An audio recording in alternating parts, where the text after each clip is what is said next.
Hello everybody and welcome to another episode.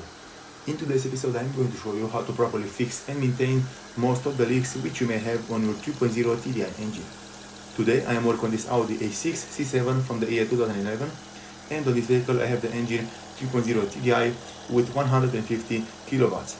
So this will be around 204 horsepower. Right here on this engine I have a lot of oil leaks, I have a lot of coolant leaks which mostly are coming from under the oil cooler. So on this vehicle you will have the oil cooler which is mounted right underneath the EGR valve and which is mounted right underneath the intake manifold. It's a lot of work to do. If you want to replace the oil cooler or if you want to replace the gaskets from the oil cooler, you'll have to do a lot of work and you'll have to do a lot of things to remove and to fix. So right here, this is the vehicle. I already pre-washed the engine because normally the engine was so dirty I couldn't even work on it because there was oil and coolant everywhere, and I pre-washed it earlier, I think about 3 or 4 hours earlier. And right now, after the engine is dried, I'm going to start working on it. Right here, the intake manifold are removed. All the connectors which are going into the injectors, which are going into all the sensors from over the engine, are disconnected and removed. And in my opinion, I recommend you all to pull all of this wiring and you have to put it in one way. Don't disconnect it completely because normally you'll have also some sensors which are going into the engine multi-supports right at the bottom of the engine, and it's a little bit difficult to remove them. In my case, I'm not going to remove the connectors from down there. I'm only removing all of these connectors from the top and I'm going to pull them away to create me more space to work on the engine. Right here, as you can see, the intake manifold and the throttle body are already removed out from the vehicle, and on this engine I'm going to do the followings in this video. I am going to remove the injectors completely out from this kind of vehicle. I am going to replace all the O-rings, all the gaskets, and also all the screws which are securing them mounted over the engine. After that, I will remove the camshaft cover from the left and from the right. I will replace the gaskets from underneath, and also I'm going to remove and replace the O-rings which are mounted over the camshaft cover and which are letting the injectors passing through it into the engine. Right here I have the intake manifold which I removed completely out from this kind of vehicle, and on the exterior side is looking very good because I pre-washed the engine earlier and everything is cleaned and nice, but into the interior side I have a lot of carbon deposits, I have a lot of dirt and debris, and I'm going to dismantle piece by piece throttle body with pipes. I'm going to dismantle everything and I'm going to show you all how everything is looking, and I'm going to clean everything and make them like new, and then I will install everything back together over the engine. After that, the most important part which you have to do and fix is to fix the oil cooler leaks. You'll have coolant which is leaking from the middle of the engine and also oil from that side of the engine which are all coming out from the oil cooler. Normally, I recommend all to replace the oil cooler right away because you don't want to risk, you don't want to do a lot of work and replace only the gaskets, and in the future you'll have probably a failed oil cooler. In my case, as you can see right here, the EGR valve is removed out, and right here I have the oil cooler which is leaking coolant and also which is leaking oil from underneath, because right underneath this oil cooler you'll have a mounting bracket on which the oil cooler will sit, and you'll have a lot of screws and a lot of gaskets right at the top of the mounting bracket and right underneath the mounting bracket which are mounted over it. And if those gaskets are going bad, you'll have a lot of oil which is mixing with the coolant, and also all the oil and the coolant will come out from underneath and it will leak over the engine and into the engine right here in this area. Right here, just pay attention in this area how much coolant and how much oil I have.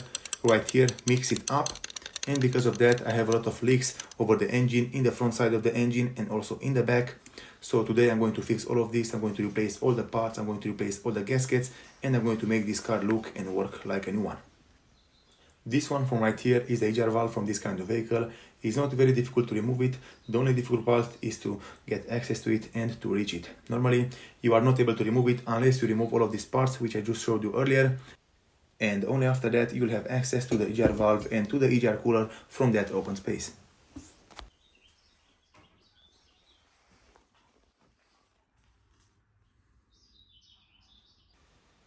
Very good everybody, so moving forward with the job, I already removed the oil cooler and the oil cooler mounting bracket and all the gaskets from around it. I already cleaned the area. I used a lot of towels, a lot of brake cleaner. I used a lot of wet towels which helped me to clean this area from the engine. And as you can see right now in this moment, the engine is in a very good condition, is looking very good. And from here I only have to remove the camshaft cover from the left and from the right and replace all the gaskets from them. And right here on the ground, as you can see, I have the oil cooler which I removed and disconnected from the engine. I have the mounting bracket for the oil cooler. So this one from my hand is the mounting bracket for the oil cooler, and you'll have gaskets right underneath, which will fail over time, and also you'll have gaskets at the top of the mounting bracket, which will also fail in time, and if you don't replace them, you'll have this problem which I have right here. Right here in the left side, I have the old oil cooler, which I removed from this kind of engine and which was leaking oil. In my opinion, I recommend you all to replace it right away if you are working on this side of the engine, because in future this one will get bad, this one will let oil mix with the coolant and you'll have a lot of problems. So I recommend you all to replace it right away if you are doing this kind of job. And right here in my hand, I have a vacuumatical pump which is actuated by vacuum and which is letting the coolant go or not go into the engine based on how much vacuum it will receive. You'll have to replace this one right away, because in time this will get bad and it will break and it will have coolant leaks. Right here, as you can see, the intake manifold is dismantled completely. It's removed pipe by pipe. Everything is disconnected. The throttle body is removed out. The EGR valve, which is also mounted over it, it's removed out. This is the pipe which is coming out from the EGR valve and which is mounted over the engine. It's almost blocked completely. I'm going to clean it. I'm going to make it look like a new one and work also like a new one. So just remember the job which I'm doing right here today on this vehicle and on this engine. It's a very complicated job. I don't recommend you all to do it if you don't know what you are doing. I also recommend you all to buy a diagnostic tool, because you have to use some tools to prime the fuel pump after you finish this kind of job to start the engine a little bit easier. And just remember all the parts which I disconnected and which I removed from this engine, from the top part of the engine and up, all the parts will receive brand new gaskets. All the elements, all the securing parts will be replaced if there has to be replaced. All the gaskets from the parts will be replaced with brand new ones. So it doesn't matter which element I'm removing. I am going to install a brand new gasket and a brand new seal over it, just to make sure that I'll have no leaks in the future with this kind of engine.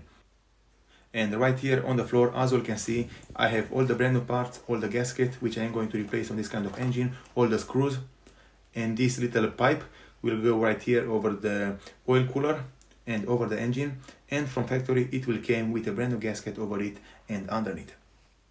After that, right here in this bigger box, I have the vacuumatical coolant pump which I am going to replace on this kind of engine.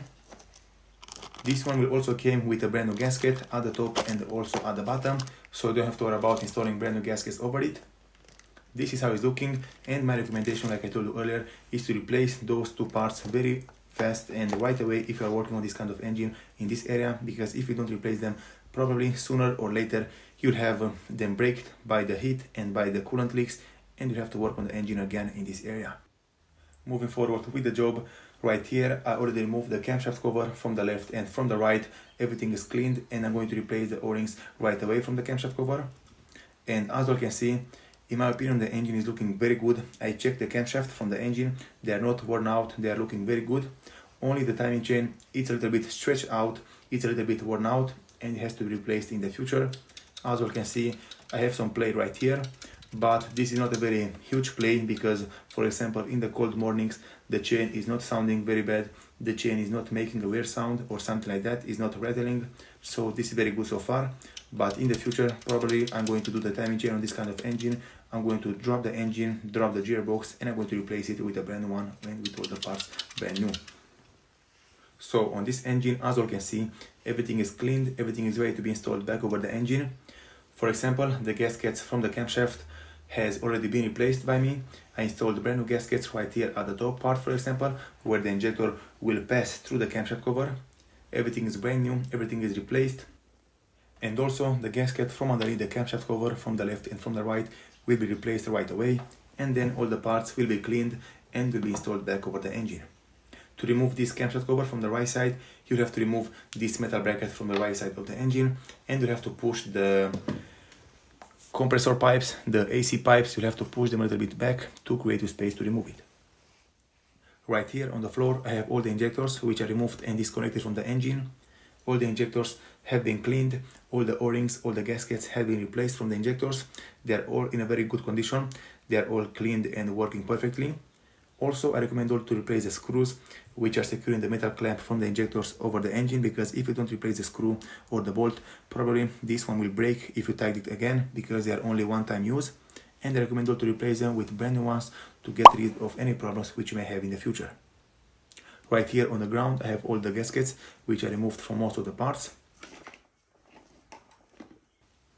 And right here in the left side, I have all the parts which I removed and disconnected from this engine. Everything is cleaned, everything is ready to go back over the engine, and I'm going to install brand new gaskets on each part which I have to. All the parts are looking very good. They are in a perfectly working condition and working order. In my opinion, this is one of the most important things which you have to do on your engine, because if you don't clean the parts, if you don't make them work like new ones, or at least replace them if you afford, you'll have to clean them and make them look like new ones and work like new ones, because if the engine is not working how it's supposed to be working, it will not behave the best and it will not work how you want it to work. So just clean all the parts, just make sure everything is cleaned and ready to go back over the vehicle. Just make sure all the parts are looking very good and they are working perfectly. I recommend all to not put water into the sensors or something like that. Just make sure to clean them with brake cleaner and with some universal degreaser, and in this way you'll be good to go over the engine.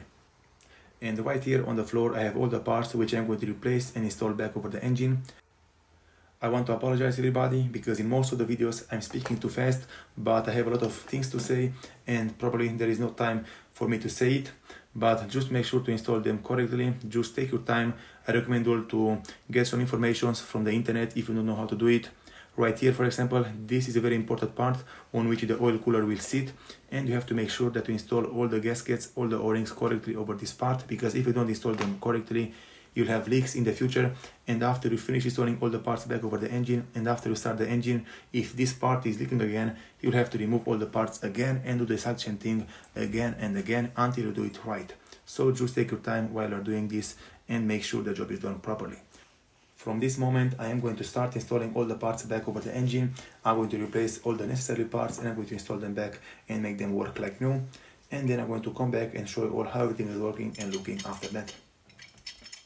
Again, take your time if you're doing this kind of job. Don't rush. Doesn't matter if you're doing this in 1 day or 2 days.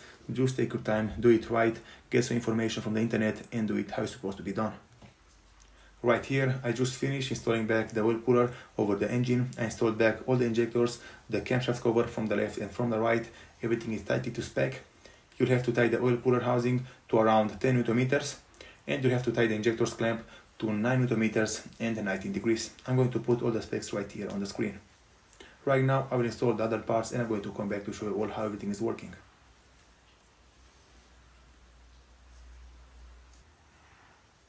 Very good everybody. Right here, I'm checking if I have any leaks or if I have any loss of pressure into the cooling system. I have this special tool which is telling me if I have any leaks or not. I will put brand new coolant into the engine and into the system. I will also prime the fuel pump with the diagnostic tool to start the vehicle a little bit easier than usual, and then I will come back to show you all how everything is working and looking after that. Right here, this tool which I have and which I'm using, it's sucking all the air out from the coolant system, and if I have any leaks or something like that, it will show me on the screen, and if I have any leaks, I can fix it right away. Okay everybody, so as you can see, the engine, it's working perfectly fine. Everything is working how it's supposed to be working. It's sounding, it's working. I already did a test drive and the car is behaving awesome. I have no problems. Also on this vehicle, the serpentine belt and the entire serpentine kit was being replaced with a brand new belt with a brand new guidance pulley and all the parts from around it. The job which I did on this vehicle was a very big success, and by the time I'm editing this video, it's been over 1 month and the car is behaving very good. I have no oil leaks, no coolant leaks and no power loss. Everything is working and sounding like from the factory. So with all of these things being said, those are all the things and all the steps which you have to do and follow if you want to fix any coolant leaks, any oil leaks or any power loss or something like that on your vehicle. Thank you very much for watching. If you liked the video and found it informative, don't forget to subscribe to my channel, give me a comment and a like down below. See you next time.